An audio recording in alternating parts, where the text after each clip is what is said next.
ST ડેપોમાં લાંચ લેતા ST કંડક્ટરને એસીબીએ રંગે હાથ ઝડપી પાડ્યો। પ્રાપ્ત માહિતી અનુસાર ઉના એસટી ડેપોમાં મચ્છીની પેટી દીઠ 2000ની લાંચ માંગી હતી, જેને લઈને એસીબીએ છટકું ગોઠવ્યું હતું।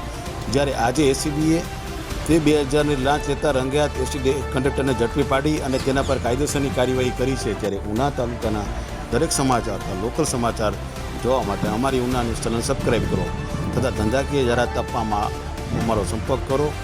ધન્યવાદ।